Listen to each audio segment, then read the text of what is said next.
আচ্ছা, রিডিং পড়া হয়েছে? আচ্ছা, দেখি শুরু করি। হ্যাঁ,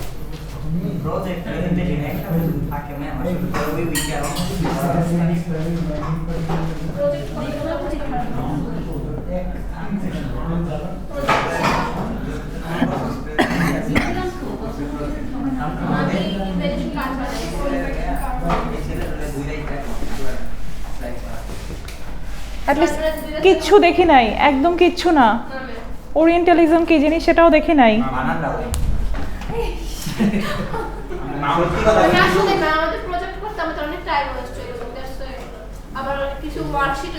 বাকিরা 6 to 9 ব্যাচেরও তাই ছিল। কি দেখে আসছেন? হ্যাঁ হ্যাঁ, অ্যাটলিস্ট মানে কি বলেন? একটা হচ্ছে মানে ল্যান্ডের কথা বলা হচ্ছে, যেটা হচ্ছে যেখানে হচ্ছে সবার আগে সূর্য ওঠে। হ্যাঁ, এটা বা এক্সপ্লেইন করে ওই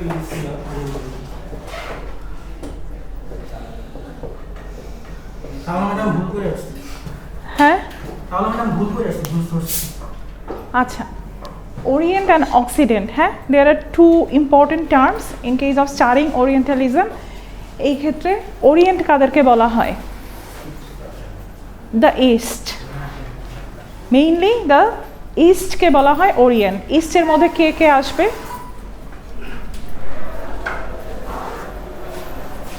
মিডল ইস্ট, আমরা, সাউথ ইস্ট, নর্থ ইস্ট,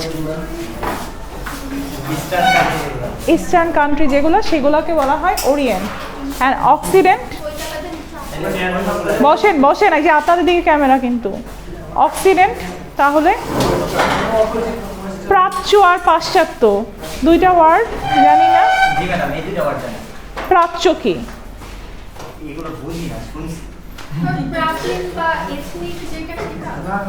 প্রাচ্য বলা হয় পশ্চিমা, তো পাশ্চাত্য। সো দ্য ওয়েস্ট হচ্ছে আমার অক্সিডেন্ট, আর ওরিয়েন্ট হচ্ছে আমরা, দ্য ইস্ট। এবং এটার মধ্যে নট অনলি আমরা তো সাউথ ইস্ট, নর্থ ইস্ট আছে, তারপরে মিডল ইস্ট আছে। মিডল ইস্ট কারা? আরব, ঠিক আছে। সো এই ওরিয়েন্ট মানে হচ্ছে ইস্ট, ওরিয়েন্টালিজম মানে হচ্ছে the study of the east. ধরে নিলাম এখানে যদি একটা সামারি করি তাহলে বলা যাবে the study of the east.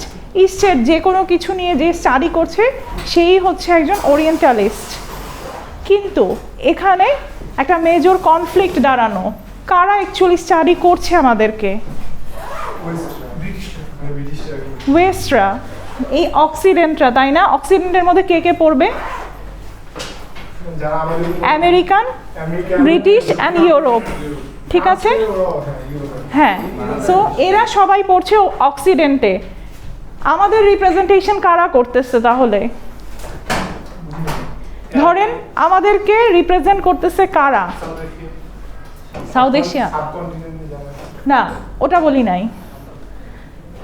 অক্সিডেন্টের মানুষজন আমাদেরকে রিপ্রেজেন্ট করতেছে, তাই না? এই যে বইও আমরা পড়ি, হ্যাঁ, ধরেন একটা যেমন আপনাদের এবারের রিডিং ছিল জর্জ অরওয়েলের শুটিং অ্যান এলিফ্যান্ট।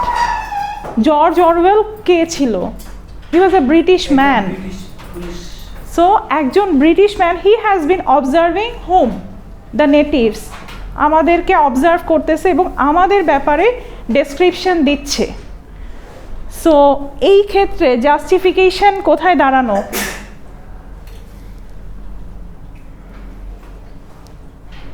তারা যে আমাদেরকে রিপ্রেজেন্ট করে, তারা কি বলে আমাদেরকে? আমরা বর্বর, অশিক্ষিত, নিচু, ব্ল্যাক, আমাদের মধ্যে কোনো ম্যানার নাই। কেন কলোনিয়ালিজমটা স্টার্ট হয়? তারা কি মনে করে? তারা এই জায়গাটা, এই পরিমাণে পাওয়ারটা তারা কিভাবে অ্যাটেইন করে ওই জায়গাটা থেকে? আমাদের এডুকেশনের অভাব, আমাদের শিক্ষার অভাব, আমাদের এখানে বিজনেসের পরিস্থিতি, ব্যবসার মনোভাব। প্রথমে তারা এন্ট্রি করে for the purpose of business, এরপরে বিজনেসের পারপাসে এন্ট্রি করার পরে ওদের মনে হয় we belong from the lower class এবং আমাদেরকে সভ্য করতে হবে। সো এইটা কতখানি justified? Is it really possible to study us and to represent our true picture? No. It's quite difficult.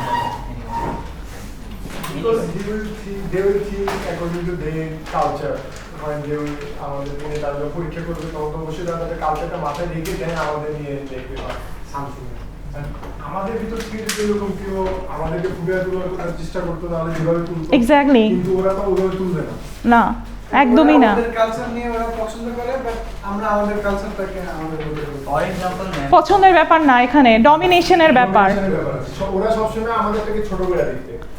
Exactly, the process of আদারাইজেশন এটাকে বলে। হ্যাঁ, দ্য প্রসেস অফ আদারাইজেশনে কি হয়, এটা হচ্ছে কমপ্লিটলি কনসেপ্ট অফ হেগেলের একটা মাস্টার স্লেভ থিওরি আছে, যে মাস্টার মনে করে he is the best and everyone is the other except him, এবং তখন তাকে অ্যাজ আ স্লেভ হিসেবে ট্রিট করা হয়। তাই কি হচ্ছিল না, ওরা আমাদের দেশে ছিল, আমাদের রিসোর্স নিচ্ছে, আমাদের সব কিছু নিচ্ছে, and at the same time they are controlling over us. Exactly, even in nowadays also it exist. বিশ্বাস করেন, ইট এক্সিস্ট। আমরা কিন্তু তাদের যে ইন্টারন্যাশনাল যে ইকোনমি, ওটা কিন্তু আমরা আন্ডারে করি, ওটা কিন্তু আমাদের এটা নিয়ে আমাদের উপর পরীক্ষা নিয়ে চালায়। সবসময় ওরা আমাদেরকে ওইভাবে ডমিনেট করে। আগে কি করতো ম্যাম, আমাদের দেশে ওরা থাইকা দেন বিজনেস করতো, কিন্তু এখন ওরা আমাদেরকে কিন্তু বিজনেসের পারপাস ইউজ করতেছে, বাট ওরা ওইখানে বসে এইগুলো চালায়। এবং অ্যাট দ্য সেম টাইম এটা ওদের একটা অ্যাটিটিউড গেল, বাট হোয়াট অ্যাবাউট আস? ধরেন আমার বদলে এখানে এক ইংলিশ প্রফেসর আসলো, ব্রিটিশ ম্যান আসলো, কি করতেন? ক্লাস আল্লাহ, কি বলেন, সেলুট দিতেন। ক্লাস ভালো লাগুক না লাগুক, আপনি জাস্ট তার সাথে দেখা করবেন, তার সাথে সেলফি তুলবেন। আমরা তো তার ক্লাস সবচেয়ে মনোযোগী থাকবো যে এক্স্যাক্টলি, না ওটা এক্স্যাক্টলি। ওটা হচ্ছে প্রোগ্রাম হয়েছে, ওটা ক্লাস হতো না। ধরেন ডেইলি বেসিসে সে ক্লাস নেয় আপনার। কনসেপ্টটা আমাদের মাথায় এবং এমনভাবে সেট করা হয়। এক্স্যাক্টলি, ওরা সবসময় আমাদের কিন্তু আপার ক্লাস ওরা সুপিরিয়র থাকবে আমাদের থেকে। একটা কথা কইতে হ্যাঁ। সো এই যে এই মেন্টালিটিটা, এটাও কে আমাদের মধ্যে ইনজেক্ট করলো? এই যে ইনফেরিয়রিটি একটা কমপ্লেক্স। অথচ চিন্তা করেন ওই টাইমে আমাদের ইস্টেও there were several education system, তাই না? ইবনে সিনা ছিল, তারপরে হচ্ছে যত বড় বড় books and everything was there, literature was there, কিন্তু এইগুলার রেকগনিশন কি কখনো হয়? ওয়েলথের রেকগনিশন কি আমাদেরকে কেউ দেয়? সো এইখানে দ্য মেজর কোয়েশ্চেন ইজ যে who gives you that authority to distort others? এই অথরিটিটা ওরা কোথা থেকে পায়? ওদের কেন মনে হয় যে আমি এই জায়গাটায় দাঁড়িয়ে ওরিয়েন্টকে সাপ্রেস করে রাখবো, ডমিনেট করব? আর উই রেসপন্সিবল ফর দ্যাট? আমরা আমাদের এই সমস্যা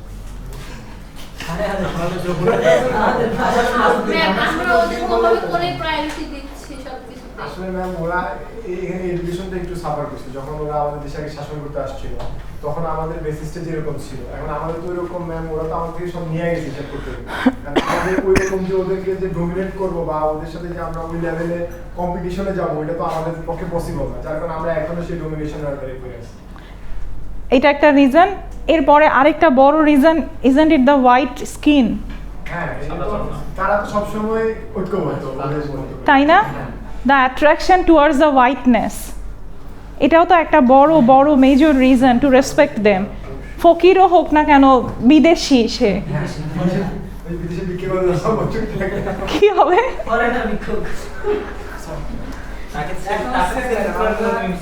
আমাদের ওখানে তো সব দেশের মানুষ আছে, ওই যারা সাদা চামড়া ওদেরকে যেভাবে রেসপেক্ট করে, যেভাবে ইয়ে করে, ওই আফ্রিকান গুলোকে কিন্তু এভাবে ইয়ে করে না।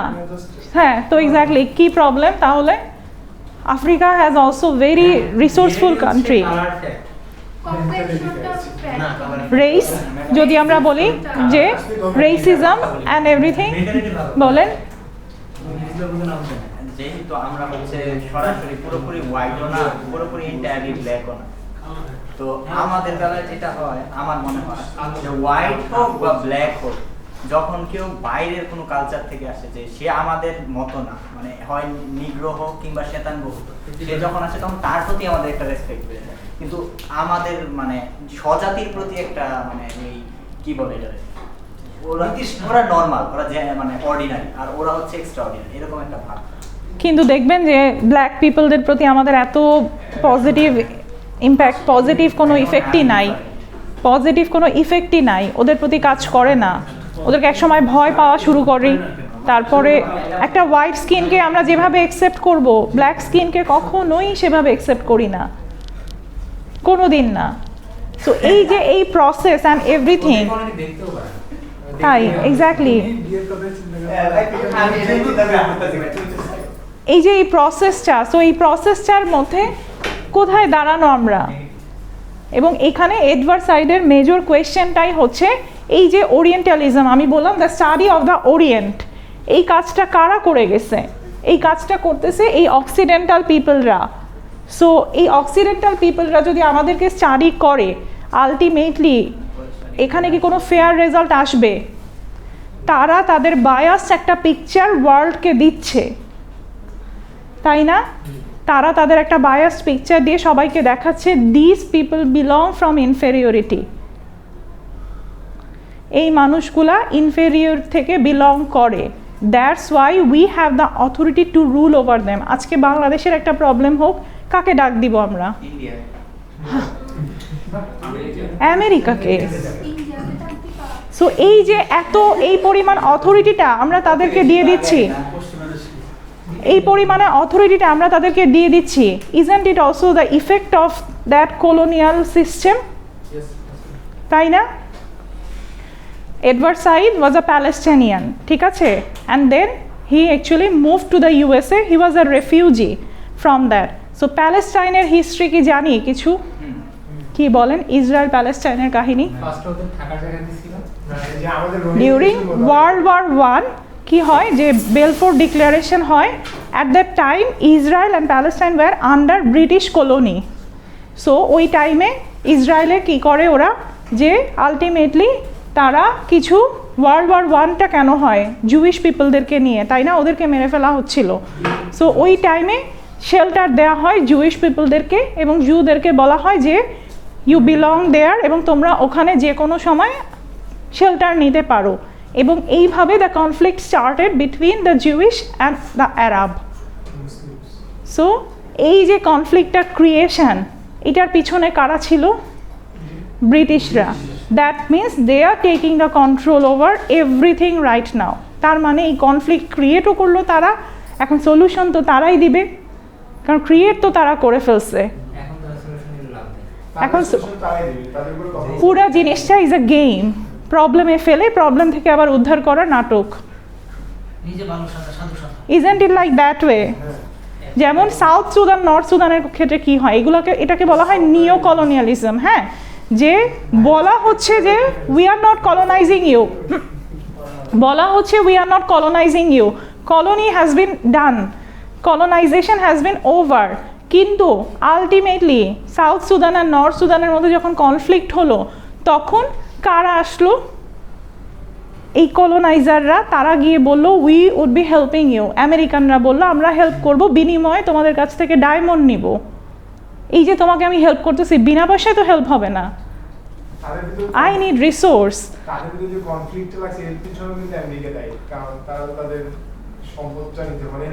এক্স্যাক্টলি। সো প্রবলেমে ফেলে প্রবলেম থেকে বাঁচাবে।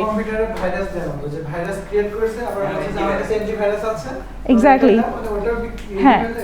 সো এই যে এই প্রসেসটা and everything, so Edward side এইগুলো নিয়ে কথা বলে যে এই যে আরবের একটা পিকচার রিপ্রেজেন্ট করতেছে, যে আরব পিপল মানেই হচ্ছে দাঙ্গা, কলহ, বোমবার্ডিং অ্যান্ড এভরিথিং এলস। এই যে আরবদের মধ্যে এই কলিশন, এই পিকচারটা যে দিচ্ছে পুরো ওয়ার্ল্ডটাকে, এটা কারা ক্রিয়েটই করলো তাহলে? তাদের তো ম্যাম আর্মস এর মধ্যে তারা ভরপুর, এখন তাদেরকে হ্যাঁ। সেল করতে হবে, তাদেরকে সেল করতে হলে সো এই যে হেজিমনিক্যাল একটা ব্যাপার, এইটা নিয়ে এডওয়ার্ড সাইড কথা বলতে চাচ্ছে, এবং এডওয়ার্ড সাইড বলতেছে যে all this studies are included within this orientalism, and এই ওরিয়েন্টালিজমের মধ্যে আলটিমেটলি এই যে আমাদেরকে যে স্টাডি করতেছে এই অক্সিডেন্ট পিপলরা, this is very wrong, because they can never give a true concept and true picture of us. আমাদের দুঃখ আমরাই জানি, শুধু ওইটাই দিবে যারা ওদের যেটা সাপোর্ট করে, তারা শুধু ওটাই দিবে, এবং তারা আমাদের একটা বায়াস পিকচারও সবাইকে দিবে, তাই না? সো এই কনসেপ্টটার কথাই বলা হচ্ছে এই পুরো বইটার মধ্যে।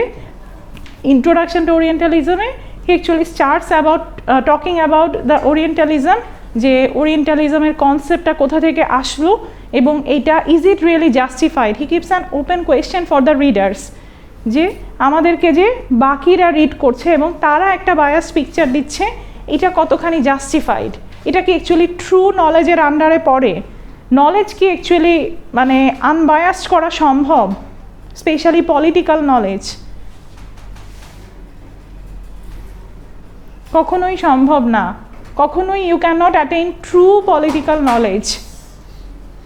দেখবেন দুই দল কোনো একটা ঘটনা ঘটলে এক দল একটা কথা বলে, আরেক দল আবার আরেকটা কথা বলে। সো ট্রুথটা কখনোই আমরা জানি না কিন্তু। সো এই জিনিসগুলোকে নিয়ে ডিল করছে হচ্ছে ওরিয়েন্টালিজম, এবং বলতে চাচ্ছে we should be coming forward to studying hour people.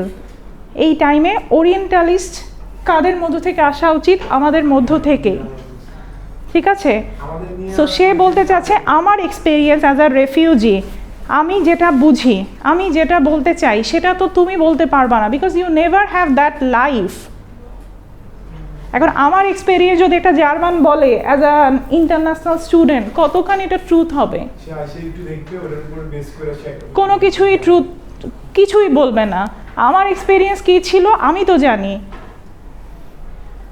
So এই জায়গাগুলো থেকে Edward side is ক্লেইমিং that it is our story, so let us tell our story. ঠিক আছে, আমরা একটু দেখি। হ্যাঁ, এখানে কিছু ও কথাবার্তা বলে যে রেসপেক্ট অফ ওরিয়েন্টালিজম অ্যান্ড কেন আমরাই হচ্ছে এই দায়িত্বটা নিব, এই জিনিসগুলোর জাস্টিফিকেশন দেয়।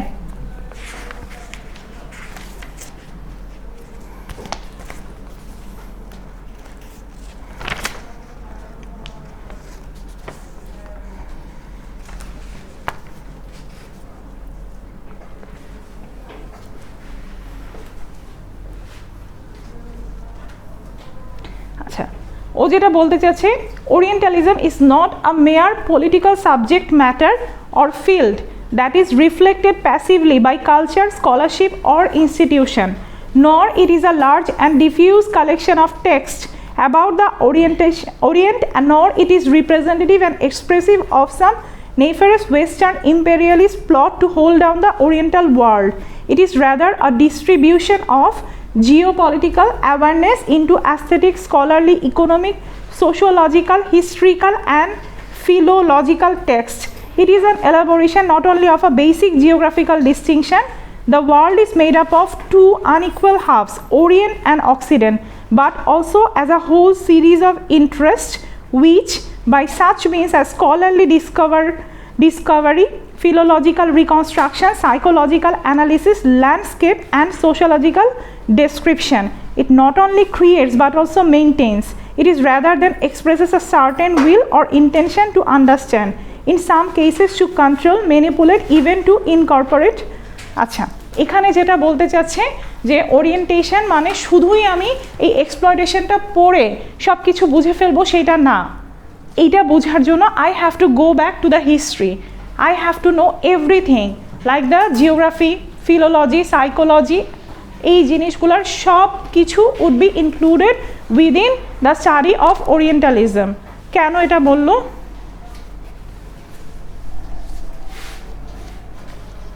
কেন এটা মনে হচ্ছে যে শুধু এক্সপ্লয়টেশনের স্টাডি না এটা?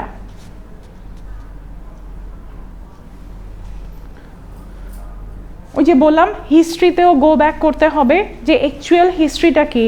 ওয়ার্ল্ড দেখতেছে হচ্ছে আলটিমেটলি আরব প্যালেস্টাইন শুধু বোমবার্ড করতেছে। সো এই বোমবার্ডিং ধরেই আমরা শুধু বললাম যে this is a gaming and everything was going on, but ultimately এইটা কি ট্রু? না, তাদের জিওগ্রাফিও দেখতে হবে, কেন এরকম করতেছে west, what do they need? Oil. Geographically half ওয়েতে ভাগ করা হয়েছে আমাদেরকে, we are more resourceful geographically than them.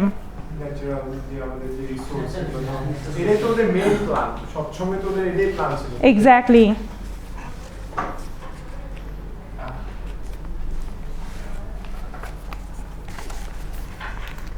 আচ্ছা,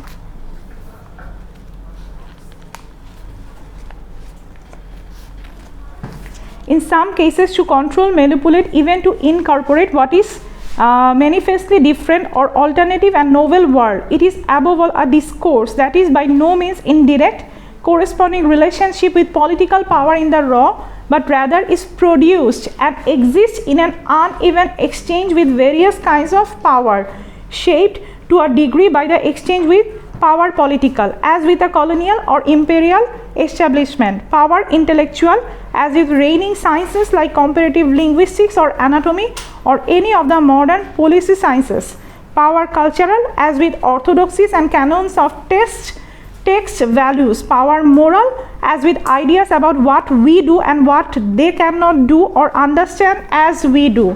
Indeed, my real argument is that Orientalism is and does not simply represent a considerable dimension of modern political intellectual culture, and as such has less to do with the Orient that it does with our world.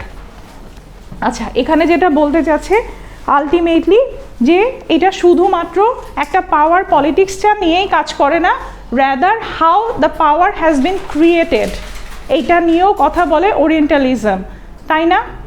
যদি আমরা দেখি western ওয়ার্ল্ডের ক্ষেত্রে the way they have been creating the power, কি হচ্ছে প্রথমেই এসে তারা ইম্পেরিয়াল এস্টাবলিশমেন্ট অথবা কলোনিয়াল এস্টাবলিশমেন্ট করে দিল আমাদের, তারা ডমিনেট করবে আমাদেরকে, and then they also go back to the power value, যেটা কিনা হচ্ছে রাইট নাও করতেছে থ্রু সায়েন্টিফিক রিসার্চ। ওরা রিসার্চের দিকে অনেক আগানো না আমাদের থেকে।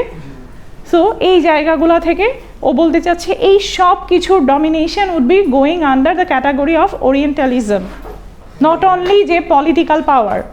এখানে যারা আমাদের পূর্বপুরুষ ছিল তাদের অনেক পথ আছে, তারা যখন ন্যাচারাল রিসোর্সে তারা ভরপুর, তারা তখন আদর্শ জীবনযাপন করতে পারে। এক্স্যাক্টলি, বুঝতেই পারে নাই বিষয়গুলো দরকার, তারা চালাকি করে তাদের উপর ডমিনেট করতে চাবে, এটাই নেচার মানুষ, কিছু করার নেই। এই কারণেই যারা ক্যারাবিয়ান, আরেকটা সমস্যা মানে আমাদের রিসোর্সগুলো তোলার কোনো যন্ত্রপাতি ছিল ওই সময় ওরা আবিষ্কার করতে করে। এক্স্যাক্টলি, সেটাই scientifically they have been more advance, that's why they took control over the orient. So এই জায়গা থেকে বলতে চাচ্ছে all this studies go under orientalism. At least ওরিয়েন্টালিজমের কনসেপ্ট কি বোঝা গেছে, যে শুধুমাত্র পাওয়ার প্লে না, এটা ultimately we have to know the back story as well, যে এই পাওয়ারটাকে কিভাবে নিল, এই সব কিছুই পড়বে হচ্ছে আন্ডার ওরিয়েন্টালিজম। এখানে আরও কিছু ডেসক্রিপশন আছে, যেমন আমরা যদি ওই টাইমে 18th সেঞ্চুরি থেকে এই জিনিসটা the thing started, the study of ওরিয়েন্টালিজমটা 18th সেঞ্চুরির একটা টার্ম। সো ওই টাইম থেকে কি হয়, দেয়ার ওয়ার সেভারাল ফিলোসফার্স, এবং ওরা হচ্ছে রোম অ্যারাউন্ড করে বেড়াতো বিভিন্ন কান্ট্রিতে, স্পেশালি ইন দ্য ইস্টের ক্ষেত্রে, যেমন ইবনে বতুতা যদি বলি, আরও অনেক জার্মান ফিলোসফার্স ছিল, ফ্রেঞ্চ ফিলোসফার্স ছিল। সো তখন তারা বলতো we are doing research on all those people এবং উই আর রাইটিং আ বুক, এবং ওই বইগুলো যে লিখে গেছে ওখানে the way it has bin represented, এটাই ছিল দ্য ফার্স্ট স্টেপ, ঠিক আছে, যে কিভাবে আমাদেরকে রিপ্রেজেন্টেশন করা হচ্ছে, সেইটা ওয়াজ ভেরি লোয়ার ক্যাটাগরিতে আমাদেরকে রিপ্রেজেন্ট করা হয়। সো এই বইগুলো দেখে আলটিমেটলি পুরো ওয়ার্ল্ড হচ্ছে এই জিনিসগুলো জানতে পারে যে exactly this is how we should treat them, actually they give all those ideas, ঠিক আছে। সো এখানে বলতে চাই যে শুধুমাত্র যে ক্যানন বা এই ধরনের বন্দুক অ্যামনিশন নিয়েই পাওয়ার কন্ট্রোল করা যায় না, লিটারেরি টেক্সট দিয়েও দে কন্ট্রোল ওভার আস। যেমন ফার্স্ট একজন ভ্রমণে আসছে, ঘুরতে আসছে এইসব দেশে, দেন এদের কালচার কি এখানে একজনের কথা বলে, সে he was a French philosopher and he was roaming around in the Egypt. So তখন ইজিপশিয়ান উইমেন সম্পর্কে সে একটা ডেসক্রিপশন দেয় যে Egyptian women are like that way, they are kind of like কি বলবো, ও অ্যাকচুয়ালি যেই একটা পার্টিকুলার ওমেনকে অবজার্ভ করে পুরা ইজিপশিয়ান উইমেনের উপর কমেন্ট লিখে, এবং ওই পার্টিকুলার ওমেনটা ছিল একটা ড্যান্সার।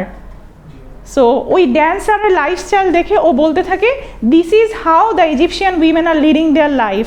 সো তখনই বুঝতেছেন ইনফেরিয়রের জায়গাটা কোথা থেকে ক্রিয়েট হয়ে যায়। একটা ড্যান্সার তো is not the socially upgraded কেউ। সো ওই জায়গায় ওই নিচু একটা ধারণা সে সবার মধ্যে ছড়া যায়, এবং অ্যাট দ্য এন্ডে কী হয়, everyone is seeing the Egyptian women are like that. So এইরকম জায়গাগুলো থেকে এই হেজিমনিক্যাল কন্ট্রোলগুলো শুরু হয়, এবং এখানেই অ্যাডভার্সাইদের হচ্ছে কোয়েশ্চেন। এই টার্মটা যখন আমাদের এদিকে প্রচলিত হচ্ছে না, এটা সব ওয়েস্টার্ন কালচারে প্রচলিত হয়ে গেছে আমাদের দেশে বা আমাদের যে Arabian country, because they had been developed. ওই যে এগেইন এখানে একটা বড় টার্মের কথা বলে, সেটা হচ্ছে linguistic power. They had the linguistic power, যেটা কিনা জার্মান, ফ্রেঞ্চ অ্যান্ড ইংলিশ, তাই না? এখনও তো এই তিনটা ল্যাঙ্গুয়েজ ইজ দ্য মানে most powerful language in the world. So এই জায়গায় থেকে বলে যে নট অনলি শুধুমাত্র আর্মস নিয়েই কেউ কাউকে পাওয়ার কন্ট্রোল করতে পারবে তা না, সাইকোলজিক্যালিও this is very brutal thing. সাইকোলজিক্যালিও someone can play with you, someone can take power over. এই যে ওরাই হচ্ছে এই রেফিউজি ক্রাইসিস ক্রিয়েট করে আবার রেফিউজিদেরকে শেল্টার দিচ্ছে। সো এইগুলা নিয়েও কথা বলে যে কেন এই জিনিসটা তাহলে করলোই। ডোন্ট ইউ থিঙ্ক যে ইউক্রেনের যে আজকে এই অবস্থা, who was responsible for that? The west world. So এরা এই জিনিসটা ক্রিয়েট করে আবার এদেরকেই রেফিউজি হিসেবে শেল্টার দিচ্ছে। কেন করতেছে এই জিনিস?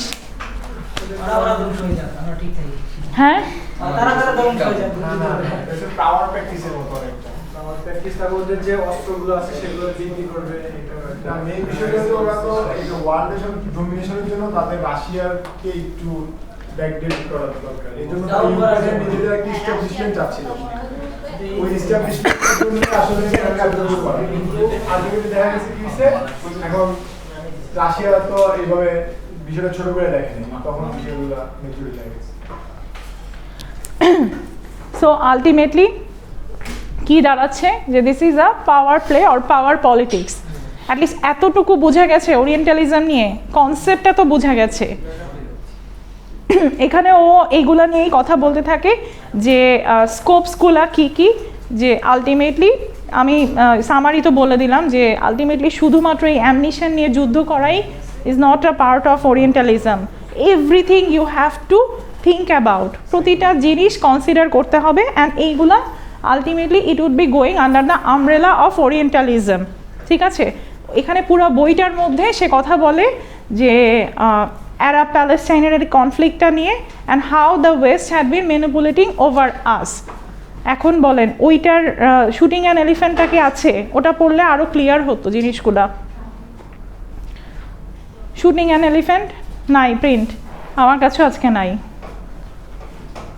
আচ্ছা, শুটিং অ্যান এলিফ্যান্টে যেটা হয়, it has been an essay written by George Orwell. ঠিক আছে, জর্জ অরওয়েল কে ছিল? He was a British police officer, এবং তার লাইফটা যদি আমরা চিন্তা করি, তার জীবনের, দাঁড়ান আমি আরেকটা রেকর্ডিং